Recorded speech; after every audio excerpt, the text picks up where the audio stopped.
एक एवी शिक्षिका ने जेवो मात्र शिक्षिका ज नहीं नानकड़ा हृदयोनी माता पर करी।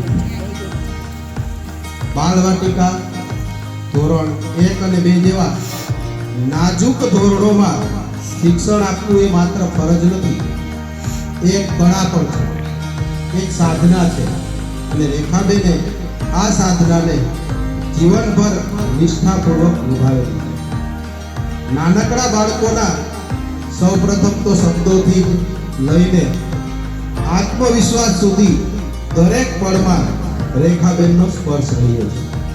તેમણે ભણાવ્યું માત્ર અક્ષર જ્ઞાન જ નહીં, પરંતુ હસવું, બોલવું, વહેંચવું, સંસ્કારપૂર્વક જીવન જીવવાનું પણ શીખવ્યું।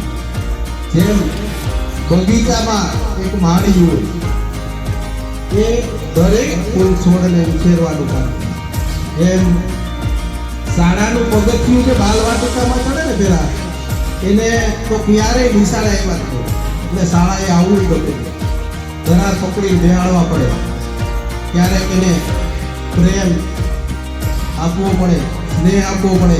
તો આવી બધી જ પરિસ્થિતિમાંથી શાળાએ આવતા શીખે બાળકો, અને પછી તો ઘરે રજા હોય તો એનો મજા આવે એવું વાતાવરણ એમને ઊભું કરેલું હતું। છેલ્લે બે પંક્તિઓ કહીશ।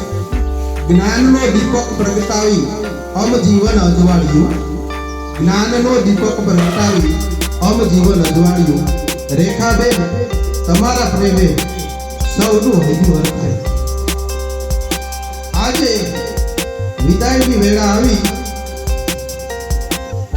સૌની આંખો થઈ છે ભીની, શાળાના આંગણામાં ગુસ્સે સદાય યાદો તમારી મીઠી,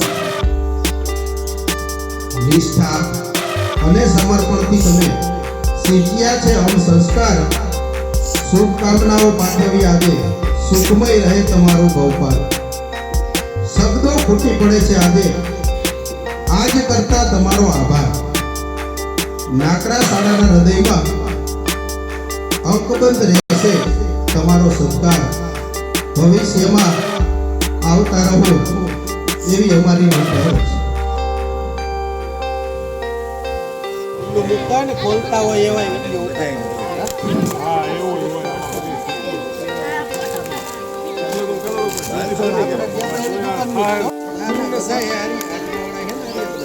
6, 7, 8 બધા વિદ્યાર્થી છે, આમાં આપણે નહીં